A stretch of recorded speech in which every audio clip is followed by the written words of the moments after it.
Masuk ke suara. Berarti saya fokusnya ke sini apa ke Dokter Angga? Itu kamera di sana. Itu. Ya. Oke, berarti saya lebih banyak. Jangan geser banget ya. Oh, sorry. Coba lihat lagi ya. Lihat dulu bangkunya. Udah, oke. Bangkunya takutnya nggak ini. Udah? Oke. Ini di live ya? Dong. Nanti HP dokter bunyi. Belum.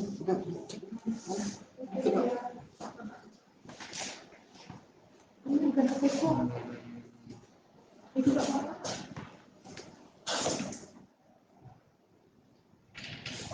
Mas, ada notifikasi. Ada notifikasi. Keyframe. Close aja nggak?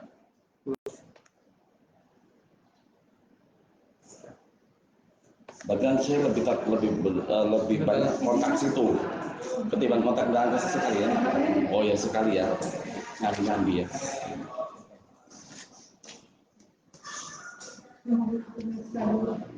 Belum boleh masuk ya?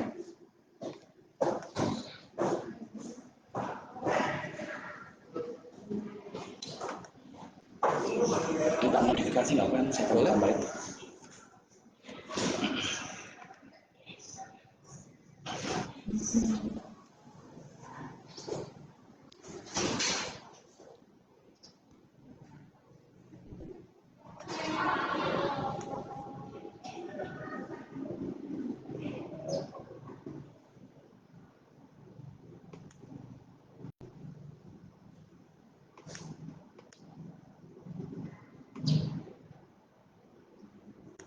Oh, ya.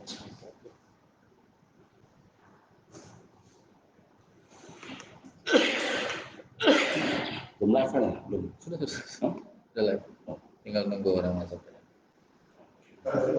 Benar, frame-nya terlalu rendah, Mas.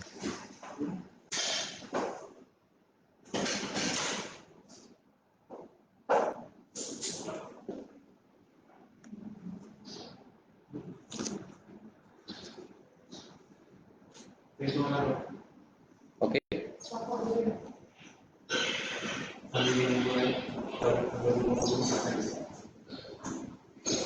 Oke semuanya, sambil kita nunggu settingan, masih sambil di setting ya. Kita coba lihat dulu.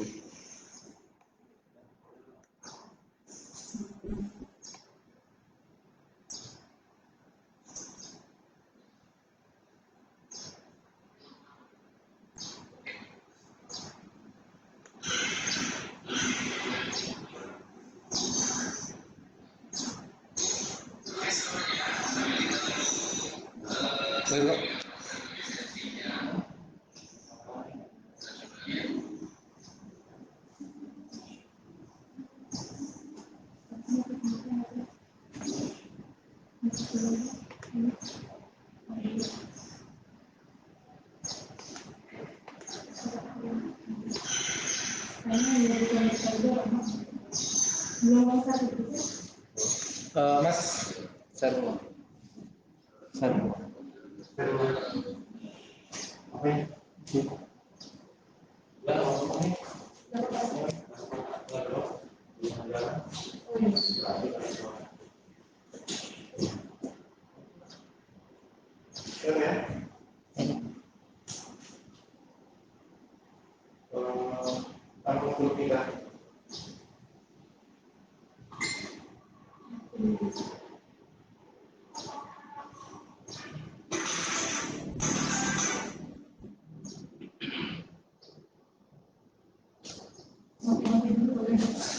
Kopi.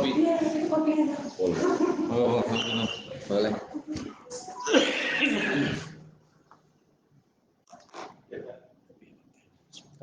Ini kopi.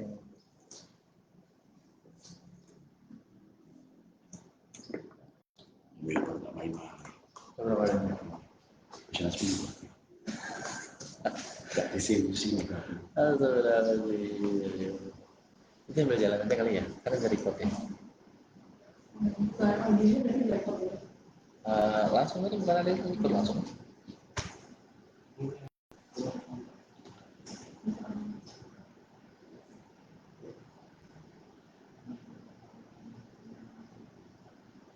Boleh.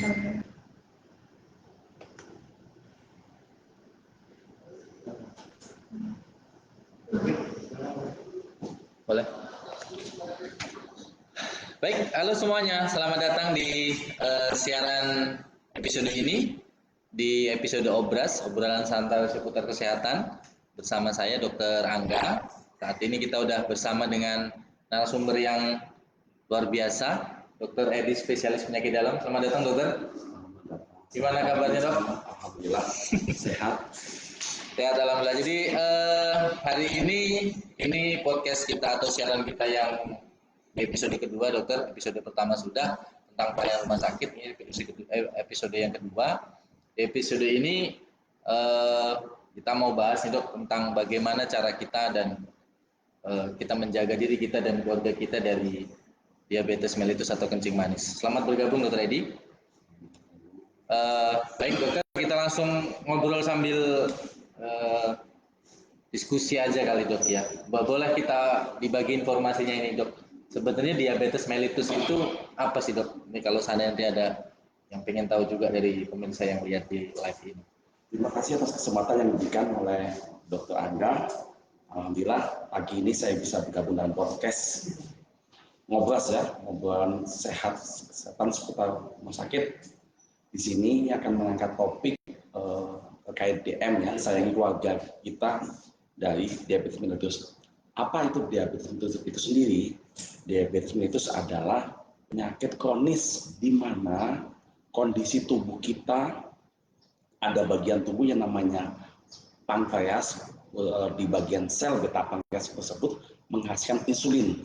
Nah, kondisi diabetes mellitus itu ketika di mana insulinnya kekurangan dalam tubuhnya ataupun kerja dari insulin itu tidak begitu efektif sehingga terjadi penumpukan zat gula dalam darah yang dalam jangka panjang bisa menyebabkan terjadinya komplikasi itu sendiri. Jadi memang bersumber dari penumpukan kadar gula yang tinggi di darah ya, dok, ya.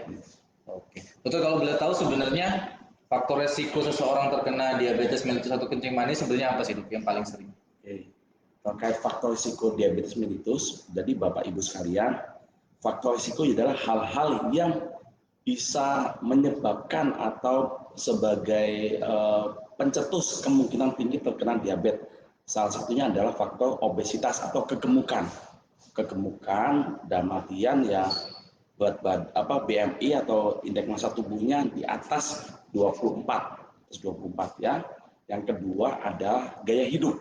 Gaya hidup itu tersendiri jika kekurangan gerak aktivitas fisik. Jadi kita kemanapun, misalnya mau ke pasar, ke masjid, kurang aktivitas gerak, misalnya lebih banyak naik kendaraan ataupun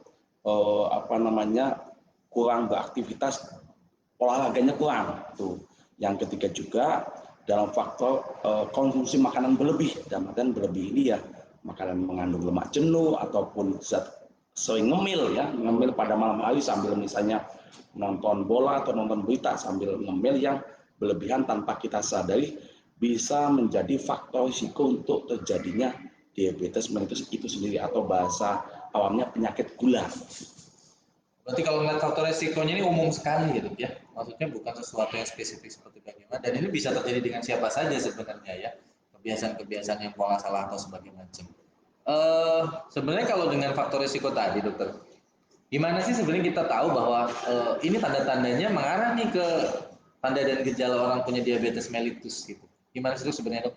Ya, saya tambahkan tadi faktor risiko juga bisa ditambahkan dengan faktor keturunan. Oke. Nah, tapi di Bapak Ibu tidak usah berkecil hati ya. Kalau memang ada keluarga ada faktor keturunan, kembali lagi ketika memang si orang tersebut, individu tersebut peduli dengan kesehatan, insya Allah itu bisa menekan terjadinya angka kemungkinan diabetes mellitus. Nah, bagaimana kita bisa melihat apakah orang atau pasien tersebut menderita sakit gula atau diabetes mellitus itu bisa kita temukan keluhan misalnya gampang mudah haus, ya, mudah ngantuk, atau misalnya gampang lapar, ataupun saya kadang kalau misalnya ketika malam hari tidur itu sering bolak-balik ke kamar kecil untuk BAK itu, ataupun kadang suka ada keluhan misalnya kaki kebas-kebas ataupun pandangan kamu ya itu patut dicurigai, bisa dicurigai ke arah diabetes mellitus.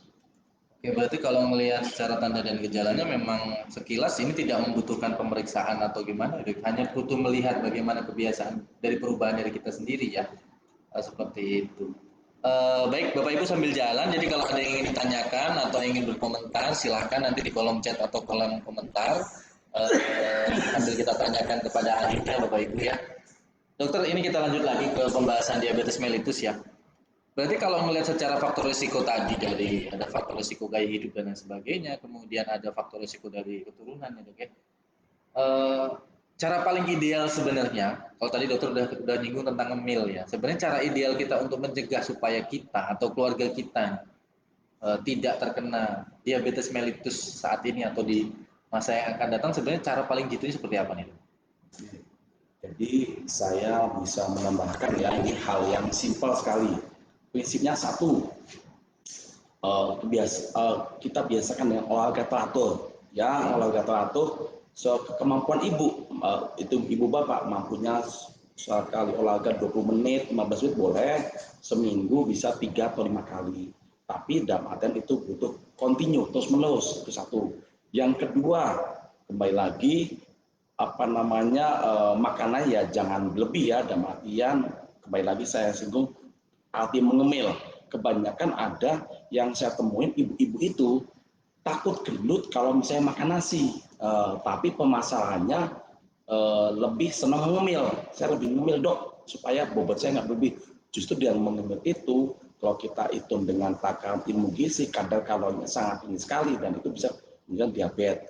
Yang ketiga, sesekali memang perlu cek kesehatan ya untuk melihat kadar gula kita berapa sih. Nah, kadar gula yang dibilang diabetes itu jika memang kadar gula sewaktu ataupun 2 jam setelah makan, misalnya kita temukan gulanya di atas 200 mg per desiliter. Itu sangat simpel sekali, misalnya bisa dilakukan pemeriksaan di puskesmas, tidak harus ke rumah sakit.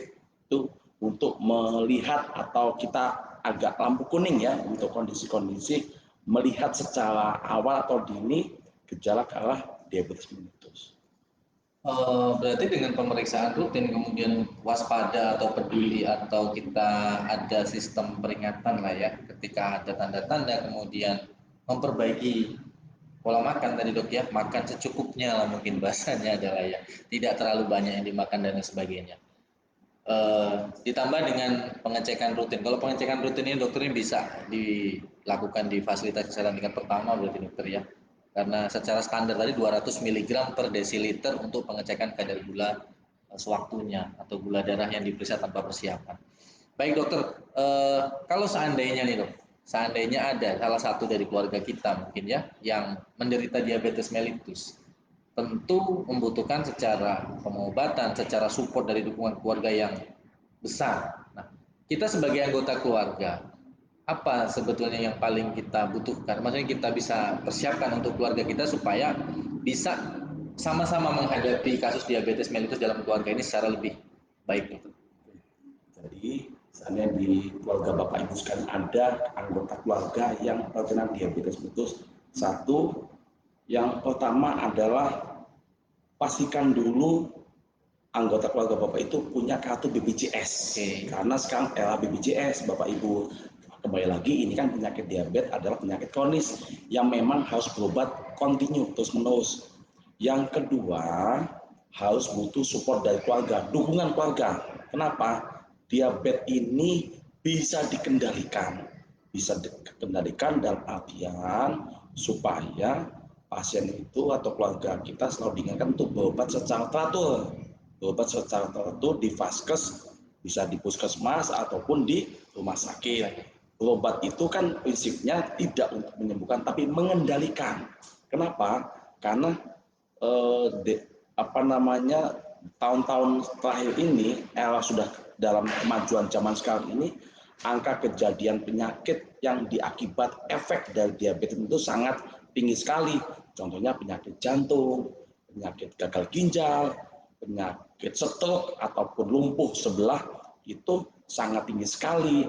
Nah, itu pintu masuknya dari mana? Awal mulanya dari diabetes mellitus. Terus jadi harus juga diedukasi atau dinasihati ke keluarga kita bahwa minum obat diabetes itu secara terus-menerus bukan tujuannya untuk menyelamatkan tubuh kita supaya tidak terjadi komplikasi kemana-mana. Komplikasi diabetes kan sangat luas, bisa juga ke organ mata, bisa jadi katarak. Nggak mungkin tiba-tiba terjadi katarak, pasti ada penyebab lain.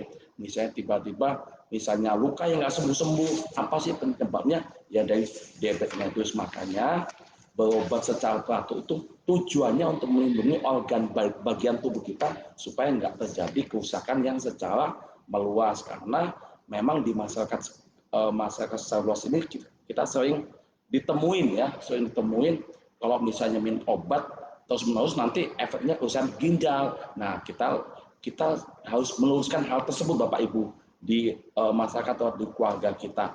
Tergantung obat jenis apa dulu. Nah, sekarang kan beredar banyak ketika kita minum obat yang sembarangan dengan misalnya contohnya obat seperti bahasa mereka asam urat ataupun obat pelindung, memang kalau dikonsumsi terus menerus bisa menyebabkan terjadi kerusakan ke ginjal, ke jantung, bisa terjadi kerusakan tulang, ataupun memang yang kadang suka terlihat di rumah sakit datang dengan kondisi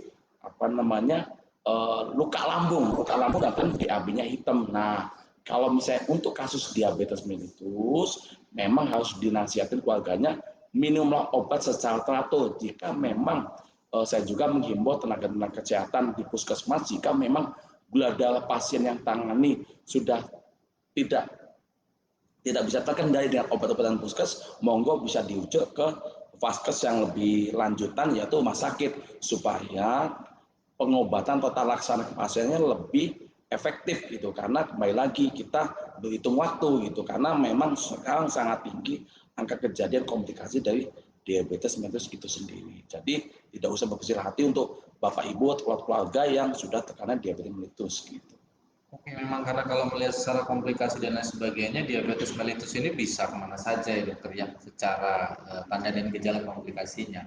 Dan ini justru pasti ya membutuhkan secara penanganan, secara pengobatan yang sifatnya jangka panjang. Tips pertama oleh dokter Edi tadi, pastikan asuransi Anda dalam posisi hidup atau aktif ya, karena ini program jangka panjang. Secara pengobatan pasti jangka panjang, baik itu dari pengobatan atau pemantauan komplikasinya tadi ya dokter. Menarik tentang diabetes mellitus ini, kalau boleh kita kasih satu pernyataan tentang diabetes mellitus, apa sebenarnya yang harus kami waspadai ya, maksudnya kami sebagai diri pribadi ataupun sebagai bagian dari anggota suatu keluarga untuk sama-sama bisa saling mengingatkan, bisa saling menguatkan apabila ada yang sakit tentang diabetes mellitus ini. Saran, tips atau buat kami semua. Tips saya terkait diabetes mellitus, satu, pola makan. Jadi jangan makan terlalu berlebihan. Jangan makan terlalu berlebihan dalam artian jajan ngemil atau makan yang makanan instan, baik makanan atau minuman, itu satu. Yang kedua, memang aktivitas olahraga minimal 2 atau 3 kali dalam satu minggu, 15 menit, durasi 15 menit. Yang ketiga, jika memang ada keluarga yang sudah ada faktor keturunan diabetes mellitus, tidak usah berkecil hati karena kita bisa menghindari diabetes mellitus dengan pola hidup yang sehat. Gitu. Jadi kembali lagi, yang keempat lagi, kalau sudah terkena diabetes tidak usah berkecil hati, yang penting berobat rutin ke vaskes terdekat supaya tidak terjadi komplikasi di kemudian hari. Itu mungkin dari saya. Oke, sangat menarik sekali dokter pembahasan kita pada hari ini. Ada pernah pasien tanya ke saya dokter, jadi di tempat praktik saya ada pasien datang, kemudian dia membawa insulin subkutan, ya, insulin yang disuntikkan ke kulit pasien. Kemudian dari keluarga pasien mungkin yang tidak teredukasi waktu pas pemberian pertama pengobatan itu, beliau nanya ke saya, kalau kita pakai obat-obatan DM ini maka akan timbul ketergantungan. Nah, sebetulnya waktu sudah saya jelaskan nih bukan tentang ketergantungannya, tapi bagaimana secara fungsi sistem penurun untuk insulinnya ini memang bermasalah di badan. Tapi bagaimana dokter menanggapi tentang respon dari masyarakat bahwa kalau sudah minum obat DM nanti bakal ketagihan nih, bakal terus-terusan nggak bisa lepas dan lain sebagainya. Seperti apa dokter? Menurut dokter? Jadi begini, memang untuk menanggapi anggapan masyarakat yang seperti itu, kita harus menjelaskan dengan gamblang terkait penggunaan insulin atau suntik insulin. Nanti dianggapnya, oh berarti diabetes saya sudah parah ini karena sudah memakai insulin, nanti ketagihan. Jadi yang perlu dipahami Bapak Ibu sekalian, jadi penggunaan insulin itu bukan faktor ketagihan atau enggaknya, tapi itu adalah suatu kebutuhan. Dikasih kebutuhan. Seperti halnya pada pasien-pasien gagal ginjal atau cuci darah. Cuci darah itu bukan menyebabkan untuk ketagihan, tapi memang kebutuhan yang dibutuhkan oleh tubuh kita supaya tubuh kita terbuang racun dalam tubuh kita. Seperti halnya penggunaan insulin itu digunakan supaya memang kebutuhan kita bukan untuk hal ketagihan, melindungi bagian tubuh kita supaya nggak ada kerusakan kemana-mana. Cukup hanya diabetes saja, tidak usah ada penyakit yang lain. Contohnya penyakit jantung, stroke, ataupun penyakit gagal ginjal, itu awal mulanya dari diabetes yang penanganannya tidak optimal atau tidak maksimal. Dokter, ini ada pertanyaan dari pemirsa di yang live. Terima kasih, baik sudah bertanya. Yang belum bertanya silakan bertanya. Yang pertama dari Triantri Aprilia. Maaf dokter, izin bertanya, komplikasi apa yang sering terjadi pada penderita diabetes mellitus ini ya?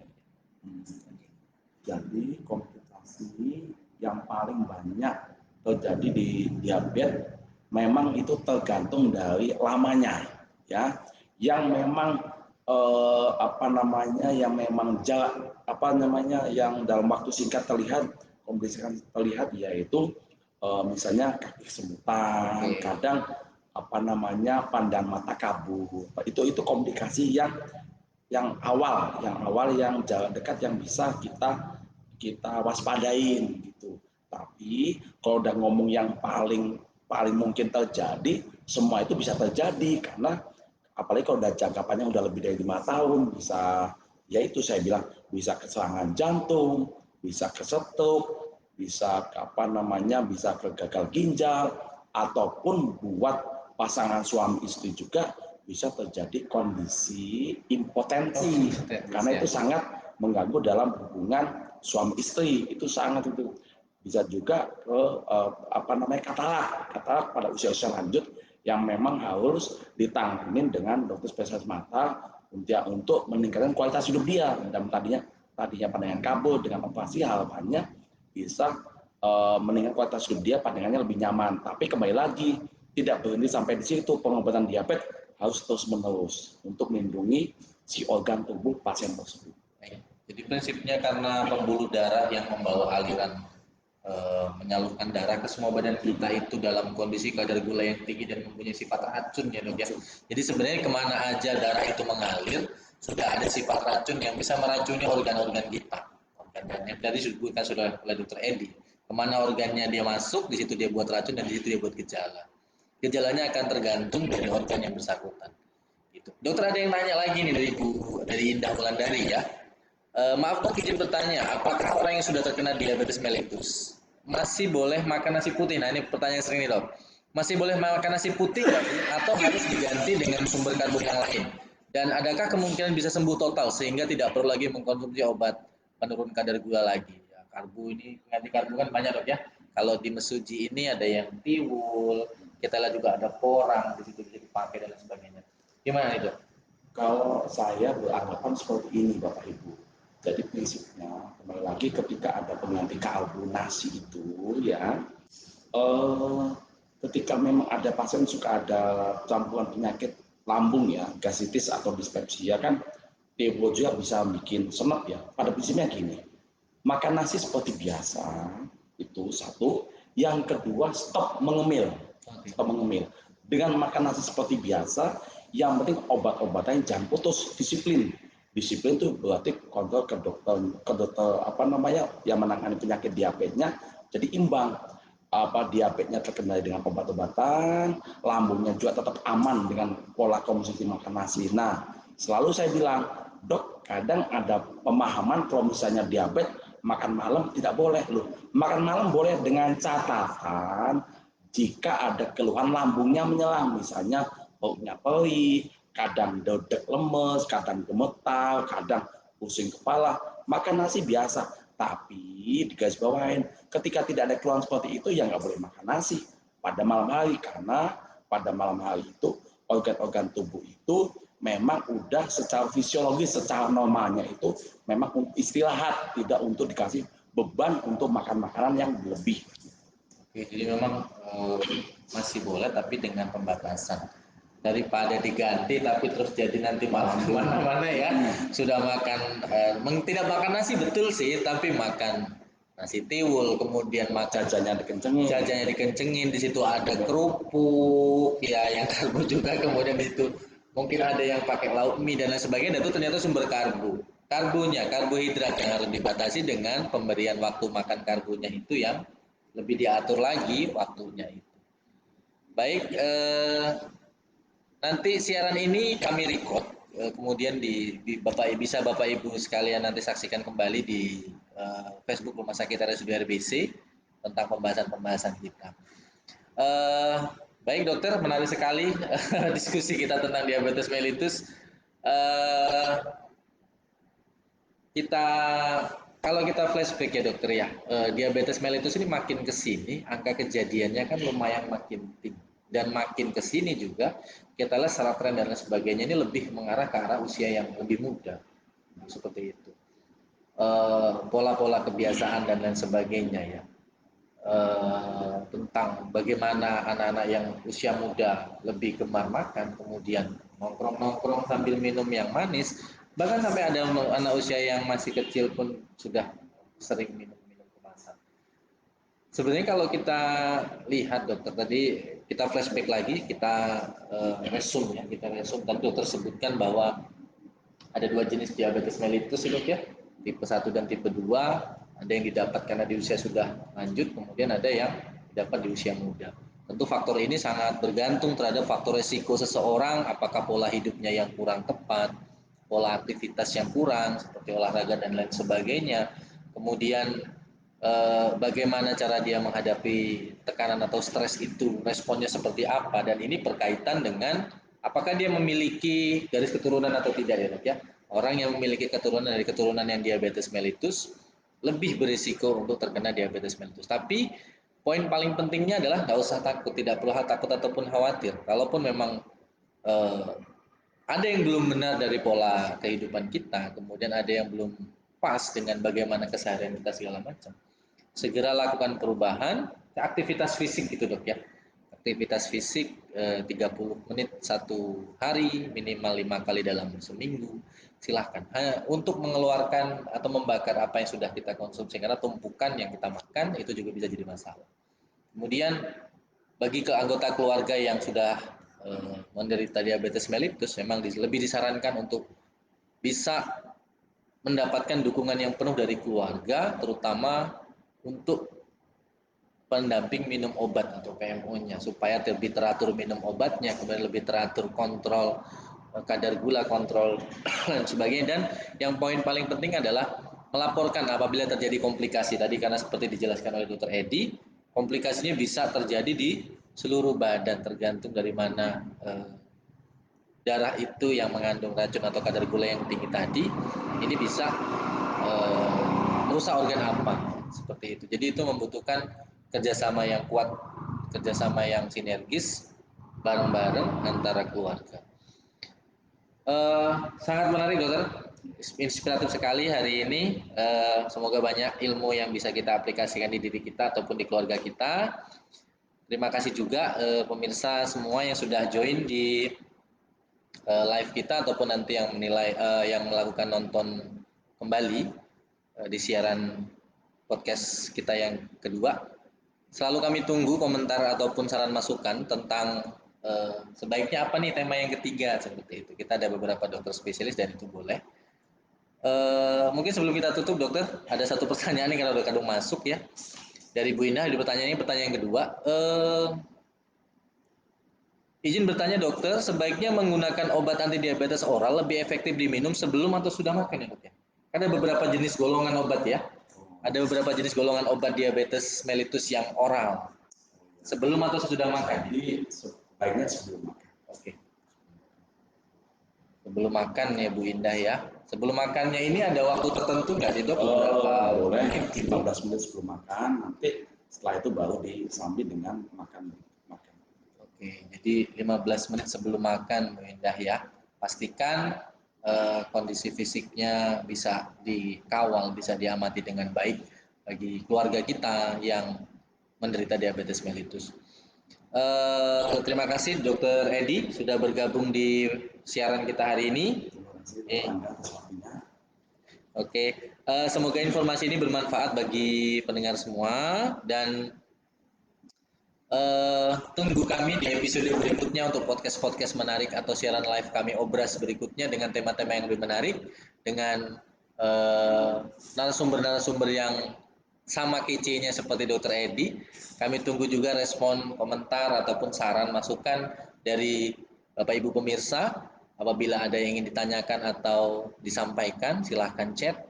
Kalau kita bisa jawab langsung, kita jawab langsung. Kalau memang nanti membutuhkan koordinasi atau berhubungan dengan spesialis yang lain terkait pertanyaan, nanti dari admin kami yang akan membantu untuk mengkoneksikan dengan dokter penanggung jawab pasien untuk informasi kesehatan yang Anda butuhkan. Terima kasih sudah datang di podcast kami. Kami doakan semoga Bapak Ibu semua, kita semua dalam kondisi sehat walafiat. Apabila ditemukan anggota keluarga yang sakit, tidak ragu untuk berobat di RSUD Raga Begawi Caram di Desa Brabasan, Kecamatan Tanjung Mesuji. Insya Allah dengan tim medis, peralatan yang kami punya, kami siap melayani Anda dengan baik. Dan visi kami salah satunya adalah menjadi rumah sakit yang handal dan bisa menjadi pilihan masyarakat Mesuji dan sekitar. Terima kasih Dr. Edi atas waktunya. Salam sehat selalu. Mudah-mudahan selalu diberikan kesehatan keselamatan. Terima kasih Dr. Edi. Saya tutup podcast kita atau siaran Obras kita episode kali ini. Saya tutup wabillahi taufik wal hidayah. Assalamualaikum warahmatullahi wabarakatuh.